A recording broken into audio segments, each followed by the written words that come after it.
Good afternoon, everyone. How are you? This is Troy Kilpatrick, Executive Director of the Drain Museum in Lancaster. I wave to the camera because we're making a recording of this.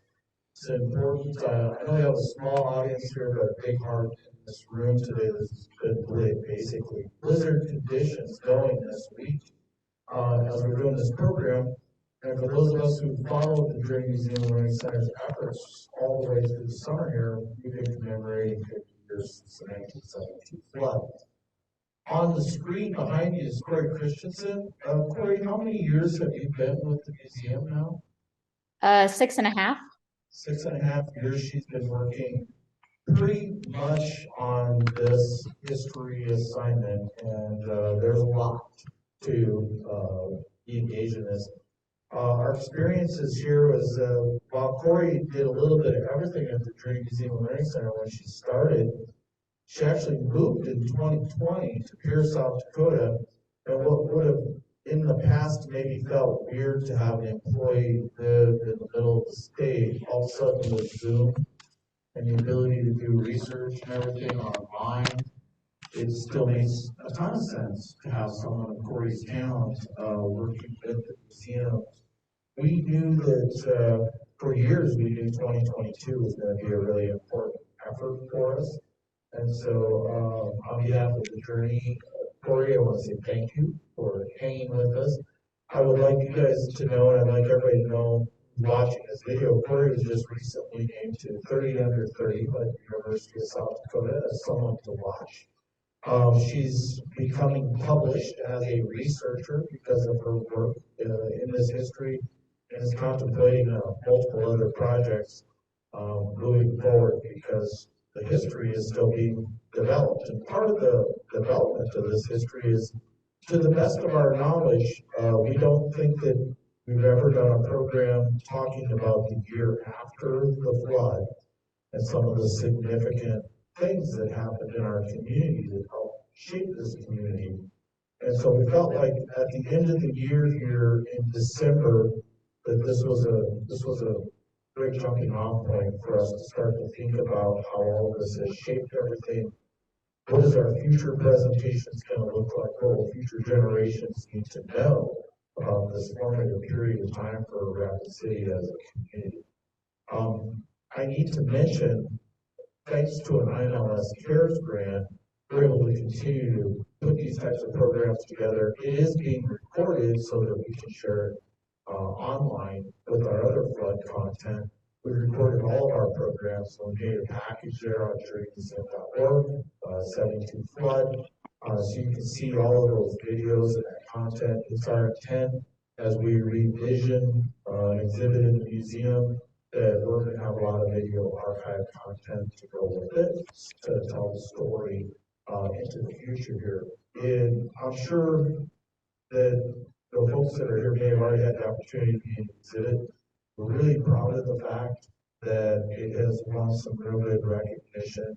Our programming efforts from Association of South Dakota Museums, ASDM, they gave us an excellence award for our programming. And we're really quite proud of I look up at Corey, the Mountain Plains Museum Association Leadership and Innovation Award that we received for our exhibit and all the programming efforts that we've done. We've won those awards without being really completely done with everything we're doing. We're going to enter this exhibit and all of our programming efforts into a couple more museum associations consideration, and hopefully we believe maybe some more positive things will come of this. So I'm about to turn this over to Corey, and I want to thank the folks who made it. Thank you guys so much for showing your support. And again, we'll look for this online. We'll have this available here eventually as part of the IMLS CARES grant. We're wrapping up, but let's turn this over to Corey Christianson, our lead. You're our lead researcher. You're the ace. You're always the ace, right? You can explain that title later, but here's Corey, and we hope today, perhaps maybe some audience members have some comments and some ideas too for us in terms of how this program sets up. So I know the guys we've got in the room before I try won't be too shy. So I'll let you take it over. All right, thank you, Troy. As Troy said, my name is Christianson. I am, well, let's see, snowed in De Pere today. There's snow up to my hip, so about 3 feet deep. I am excited to give this presentation. It has taken a little bit of research and a lot of reading. And so we'll get started here. Now, I have my notes on a separate side of the screen. So if it doesn't look like I'm looking at you, that's because I'm reading over what I have written down. To begin, this picture is from Keystone.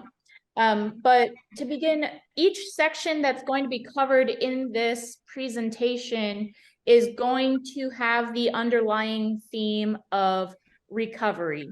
If I don't say it, it is safe to assume that quite often during these time segments, people were cleaning up, emptying buildings, condemning buildings, rebuilding things. I'll talk about some specific aspects of that.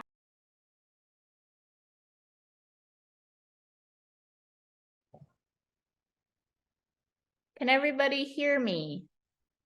We can hear you. Can you hear me? Yes. Okay, so we lost you. I'm not sure what happened. We had a power surge or something there. Okay. But we lost you when you were talking about the theme of recovery. So just to kind of reset you there. Okay, great.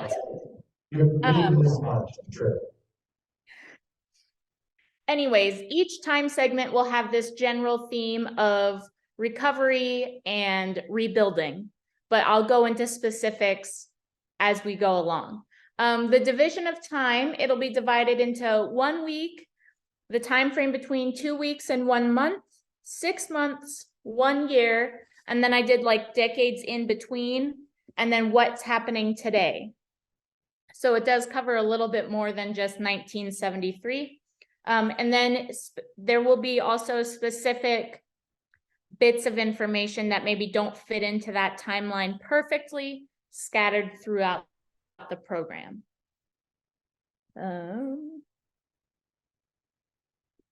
So a lot of my information came from the Blue Book. I know I've talked about it a million times, but it is one of the best resources for identifying, finding information. Any sort of reports you would want to know can be found in this book, and that is the link where you can find it. I've also gathered information from the Rapid City Journal. And the article that's coming out in South Dakota History here within the next, I believe, week, hopefully the beginning of next week it'll come out, will also have some of the information that I talk about in this presentation in it. So I highly recommend, if you receive the journal, to read it. Hopefully you'll enjoy it. If you don't receive the journal, I would recommend going out and getting one, because there's also an article about the 50 years of SHPO, which is historic preservation, and some information about Deadwood fires as well. So it should be a really good journal edition this winter. So let's talk. All right, we'll start with 1 week. So this covers June 10th to the 16th of 1972. Black Hills Power and Light Company had 96 linemen working 24 hours a day for the first 2 days, and then they worked 12-hour shifts for a week. 14 men and equipment were sent to Rapid City by MDU and Northwestern Public Service Company to help restore power, and local electrical construction crews were also hired to aid Black Hills Power and Lights. So within that first week, most of the electricity was restored. Mass inoculations of as many citizens as possible were given out from Ellsworth Air Force Base and the South Dakota National Guard.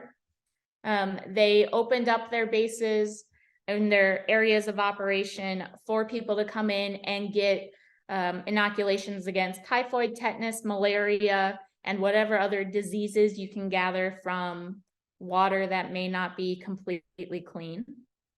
The funeral homes, and this one's the most interesting to me. The funeral homes in Rapid City created a nonprofit to help the interment of fatalities after the flood.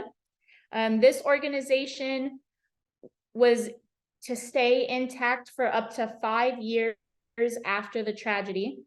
And funeral homes were also used as a place of therapy and conversation, regardless of having a fatality in the family or not. A lot of this information came from Ozzy Asham, who was wonderful enough to sit down with me and be interviewed in like February of 2020, right before we shut down. And he also told me that in the aftermath, he went to a funeral home or a funerary director convention and they each were given about a minute of time to talk about what they had done in the past year or experienced. And Ozzy was one of the first people to get to talk. And every funeral director after him gave up their minute so Ozzy could continue to speak on the 72 flood. So this flood not only shaped how funeral homes in Rapid City handled disasters, but it gave a lot of influence to other funeral directors in the country on how to handle disasters of this level. The other thing that happened is the second flooding incident in Rapid City happened essentially exactly the week after the 72 flood. 2 more lives were taken during this time.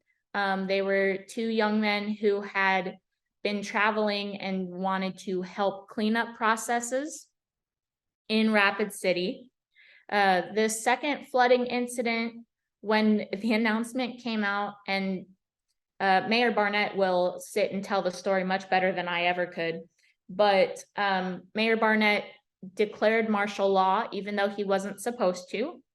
And it wasn't actually ended up being needed because while the flooding happened, it wasn't nearly as bad as they expected it to be. Water service was also restored within that first week of the flood. That's not to say that all the water was 100% clean. In fact, there were warnings for people to boil their water and make sure that it was clean before drinking it. But there was water service restored within 5 days after the flood. And of course, in this first week was a lot of cleanup processes. Fatality recovery was occurring at the same time. Just a lot of almost what I would say would be reorganizing. Each person was reorganizing themselves. They were reorganizing the way they thought about things, where they lived, how they were going to survive this, and all of that. So 2 weeks to 1 month, Northwestern Bell Telephone Company reported only 780 phones were still out of service. Manpower requirements remained at a 250-man level, which is 3 times their normal level. And they spent approximately $2 million in restoration efforts. And that's at the time of 1972. So it would be an incredible amount of money today. And that's per a report from June 22nd. The image you can see here is just one of the images I could have chosen from the Salvation Army report that comes from the Blue Book. And it just lists facts of how many different services were rendered by June 19th of 1972. So that's 153,200 meals served, 151 tons of clothing distributed, 8,500 pounds of potatoes supplied, 2,000 cases of disposable diapers. They have these lists in the Blue Book that outlines all of this. And then there is another one from a couple of weeks later at the end of June that also reports on how many services that the Salvation Army had rendered up at that point. The South Dakota Public Welfare Department reported more than $500,000 worth of food stamps were given to 4,000 families within the 30-day, in the month of June, and they actually lifted the 30-day issue limit until the end of July. So they extended the limit and issued more than $500,000 worth of food stamps. So local director of the HUD, which is the Housing and Urban Development Department, John Davies, he stated in a report that all displaced people were housed within 70 days of the flood. And so that's a little bit over our 1 month timeline there, but it is a fascinating number because that number was in the thousands. And so the fact that all displaced people were housed in that short amount of time is impressive. And then there's ongoing recovery processes that are happening in this 2 weeks to 1 month scenario, including Operation Bulldozer. Operation Bulldozer was a statewide operation where construction companies sent bulldozers to Rapid City and the Black Hills area to help clean up debris.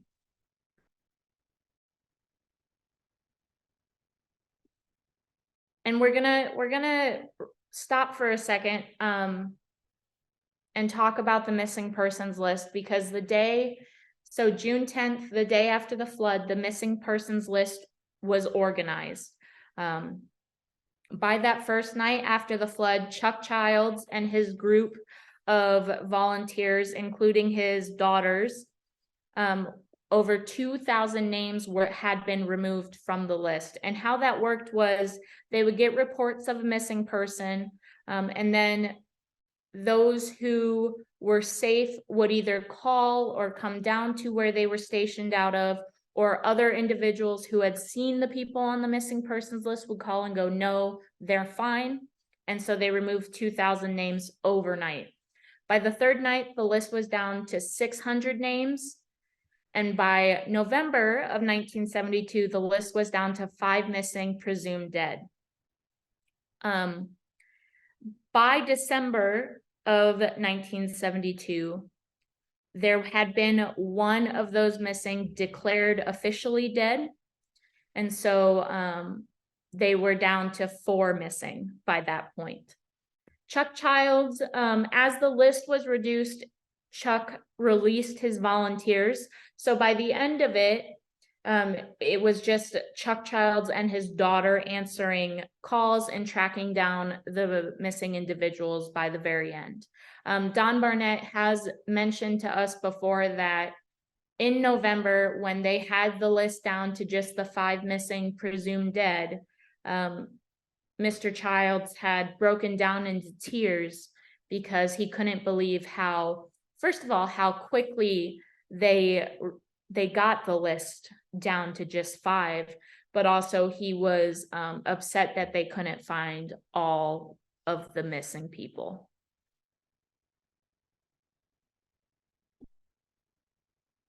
So at 6 months, so this is December, we're going into the holiday season of 1972. Much of the Black Hills has recovered in some ways. And, debris is mostly cleaned up at this point, but there is a major emotional toll on citizens. This comes from the December 10th Rapid City Journal article, especially around Christmas. And this emotional toll was predicted by professionals and doctors.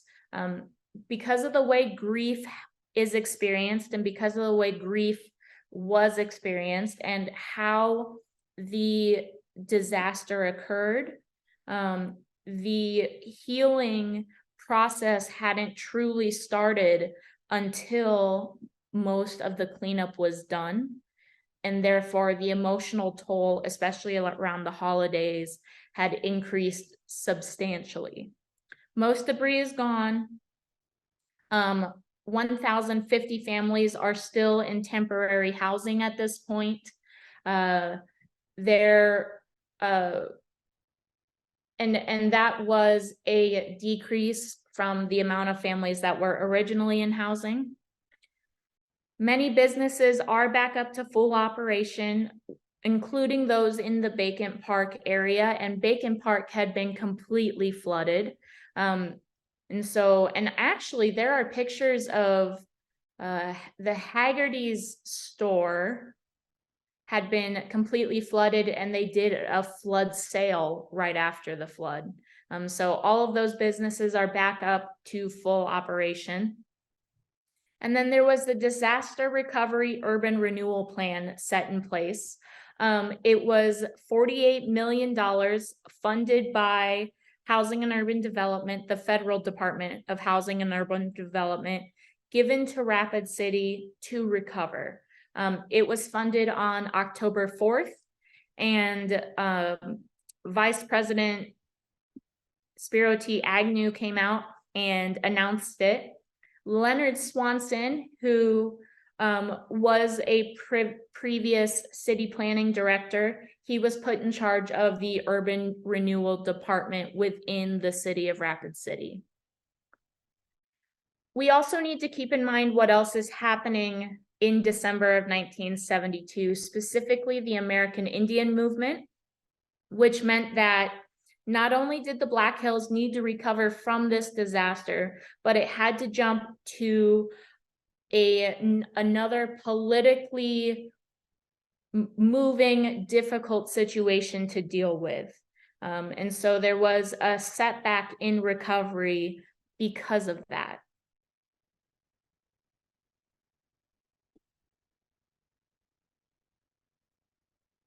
And then let's talk about 1973. So in 1973, US Congress passed the Flood Disaster Protection Act of 73. This act requires that flood insurance protection be purchased for any project located in specific areas designated as 100-year or 500-year floodplains. According to the act, quote, the floodplain management ordinances for a community are designed to minimize future flood damage. What's interesting about this is that FEMA, which was not created until 1979, which we'll talk about in a second, didn't actually identify the floodplains within Rapid City until the 1990s. So this Flood Disaster Protection Act was passed, but it didn't actually cover Rapid City until the floodplain lines were drawn. So other things that happened in 1973, 755 families out of 1,290 had been rehoused. There had been a start to restoration work of the park system, specifically on the western side of Rapid City. And then small business loans are in place for use by 1973. We also know that tourism picked back up in 1973. Economic development picked back up in 1973. It was almost like there was this little blip in the radar of economic development and tourism, and then it just continually increased from that point. So the decades in between, the Vision Fund occurred. Okay, I need to back up here. So in 1972, before the flood, there was a 1/2-cent tax increase, and that money was collected into this fund that became the Vision 2012 Fund. And in 1992, it was voted that that fund would be used to increase the way the community grows and prospers. Cultural institutions were created out of that fund, as well as betterments for the golf courses that were in the greenways and other institutions. Even the Journey Museum was part of that Vision 2012 fund. That money is still being handed out. Even today, there is I believe it's a 5-year process of getting Vision funds. And then there have been multiple flood commemorations over the years, and they've all taken on different tones. So we know that the 10-year commemoration after the flood, Rob DeWall, who was on the radio all night of the flood, he wanted nothing to do with it. The 20, 30-year commemorations were not 100% how those worked.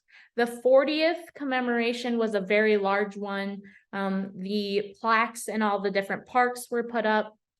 And then the 50th commemoration this past year was an enormous undertaking through the city of Rapid City, the Journey Museum, other organizations around the Black Hills. They all focused on how the Black Hills recovered after the flood.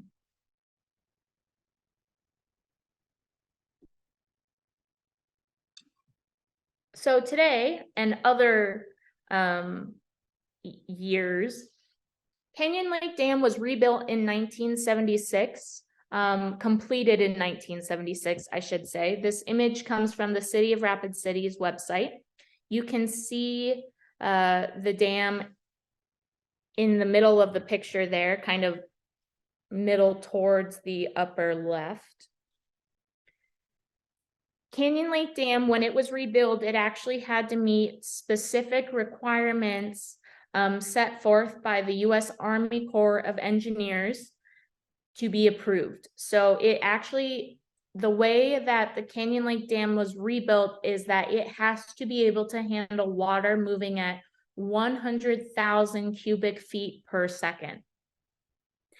Canyon Lake Dam also has the ability to let water over the top of its dam, which helps mitigate the absolute chaos of a water buildup and debris buildup behind the dam itself.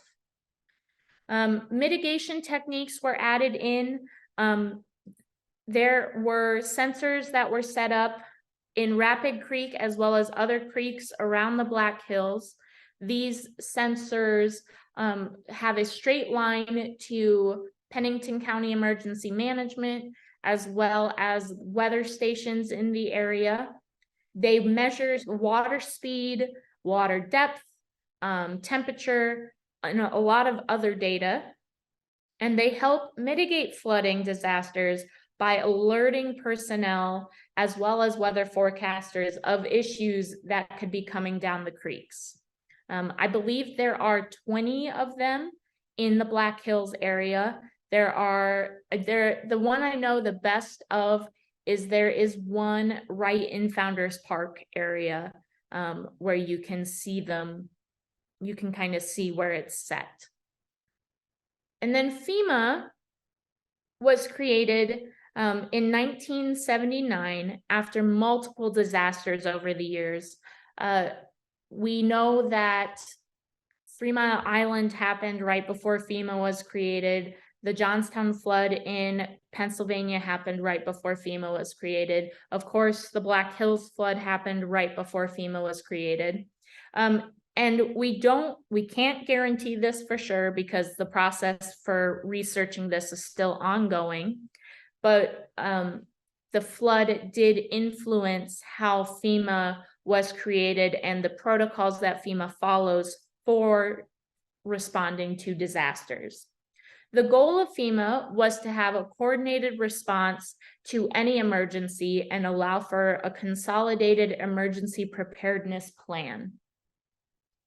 This organized disaster response, of course, includes the dissemination of the U.S. military, local law enforcement, and local fire departments, which is all seen within the response to the 1972 flood. In 1998 is when FEMA identified areas in Rapid City that are considered special flood hazard areas and therefore fall under the Flood Disaster Protection Act of 1973. Now, the other things that we can talk about in the recovery process of the flood is the dissemination of information, the ability to gain knowledge and information on what is happening has greatly increased over the years. Everybody has a phone now that'll beep at them that tells them that there is a issue coming through. We had that happen the other day here in Pierre when they were like, don't go outside, it's a blizzard. But so phones, radio stations, social media, I would say to find trusted sources of information for these types of things. But the dissemination of information is much easier. Weather forecasting techniques are much better. Technology has greatly increased in that regard today. And we have the Rapid City Pennington County Emergency Management, whose whole job is to protect the area and be trained on how to respond to different disasters. And we can see that even in the news these past couple of days with people who were stranded in the snow. Emergency management and search and rescue teams have been sent out to rescue people who have been stranded. And so we are very lucky to have them in place as well.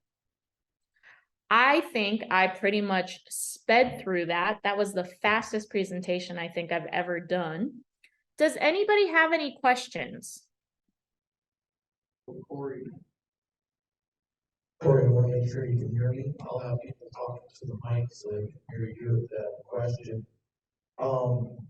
Just going back a little bit, when we're talking about the funding from HUD, the Yeah. 40 million number that you threw out, was that related just to businesses or was that for residential too? That was for both businesses and residential. The whole goal of that funding was to make it so that they could rehouse people who had been displaced, better the community in the process. It was essentially how I view it is, here's $48 million, do what you can to make your community recover. And so it was split between residential money and business money funding that the government gave Rapid City. Yeah, and I know we've had the pleasure of having many conversations with Mayor Barnett, but that was a huge thing for the community, so that people who had lost houses, they could get mortgages replaced, because they lost their assets and everything. So it worked out low interest.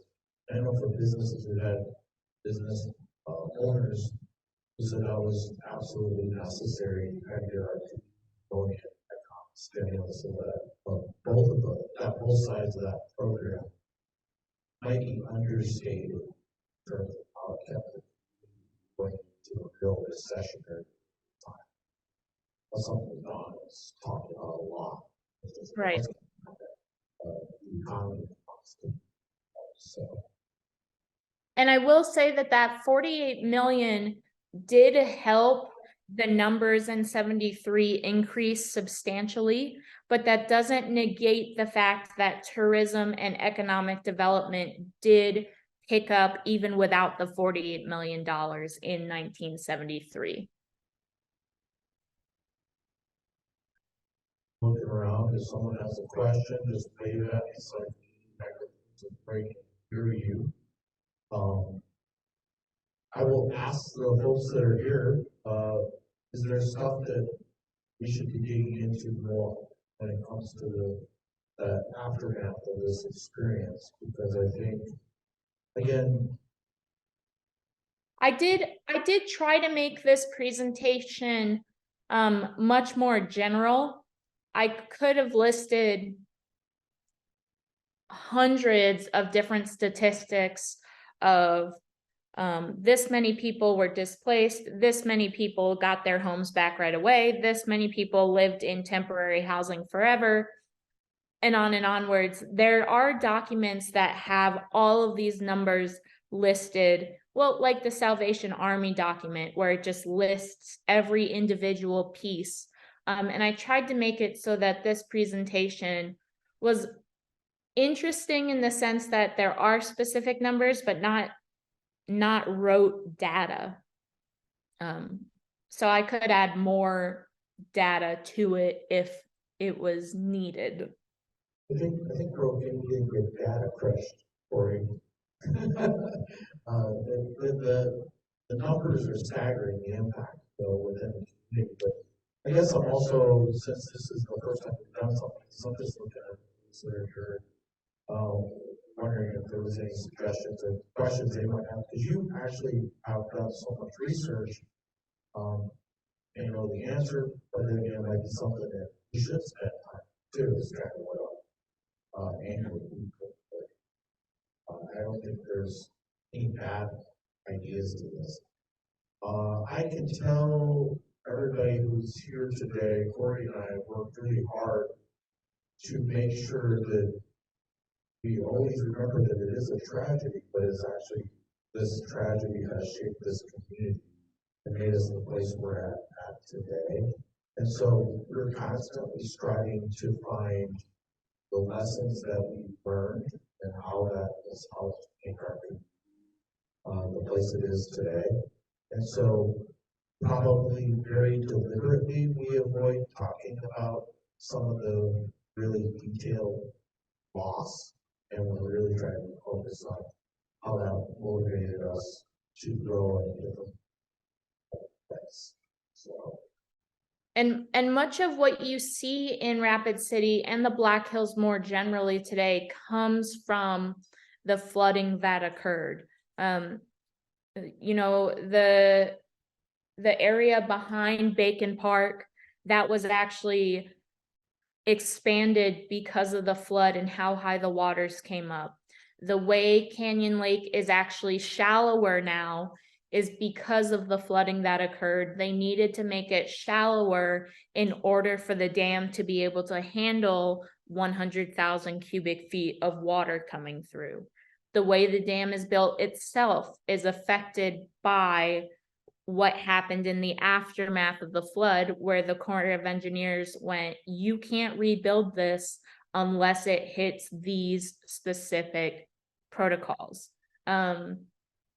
Even the mitigation techniques, the sensors that are in place in the creeks, that all stems from the flooding that occurred. So every little bit of information we have and every little bit of mitigation or green spaces or the way Rapid City looks comes from the flood itself.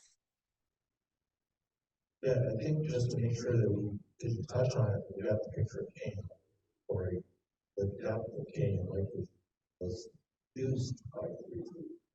We reduced the cubic amount of water.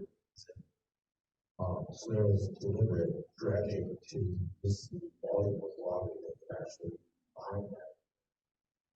I think that's an important thing to note, because during the 72 experience, that was a big factor when you think about 3 more of depth added to that and pushed out over the edges of the dam to the additional flood zone. That's a huge amount of volume of water. Yeah. I'm sure it can be calculated by someone at school minds as an example, but that's part of that huge impact and part of the mitigation. I also share that we know that Rapid City Parks has grown to 1,500 acres prior to 1972. You had about 1,200 acres of space right through the center of the where you touched on some of that behind Bacon Park as an example, but we've never had the opportunity by the bikeway, the pathway through there, to try to imagine again space of 1,500 out there shooting video. It's a tremendous commitment, right, to invest that much space. Baseball fields, the Fitzgerald Stadium came Timberline. Those are massive green spaces. There's golf. On the other side, Sterling Island's been moved to a different space from where it was at. And I did try to stay away from the very obvious topics in this presentation, and I guess maybe I should have talked about those a little bit more. But yeah, like Storybook Island was moved away from the creek as best they could. The baseball stadiums, the pool, the golf courses, all of these areas would have been flooded originally. And so the changes to Rapid City are extremely, extremely mighty and very obvious.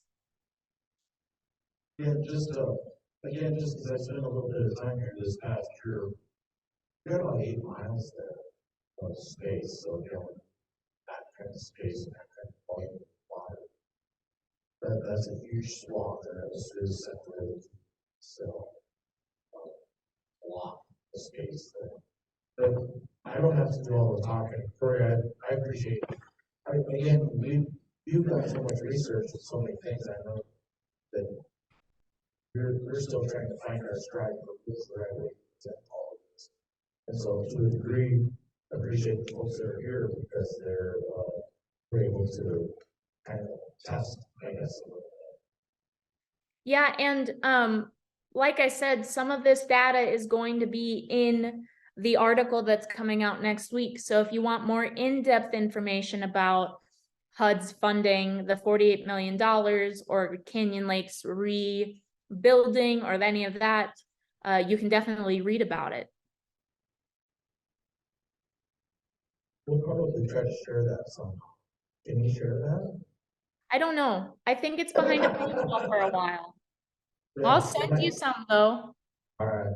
Send me an autographed copy. I will. Did anybody here have a question for us? We just appreciate the heck out of the fact that we've got you guys all here, the ones that have showed up. Corey, it's we got a solid, strong audience of 5 here today. And who knew we'd have even one person? We started this morning with our Blizzard experience. So we're grateful that you guys showed up. I will let you ask a question of Corey if you want to, otherwise we're going to say thank you. And again, this will be edited and made available, edited, polished up. Shay will have a couple logos on it, the Journey logo and I know Rest logo. But if anybody has anything, holler at me. Otherwise, we'll check out the museum. If you haven't seen it recently, stay inside for a while. It's warm here, I guess. And thank you all for coming. Thank you. Corey, here, we're going to give you a screaming, rousing applause. Can you hear it? Yep, I can hear it. That's good as it gets.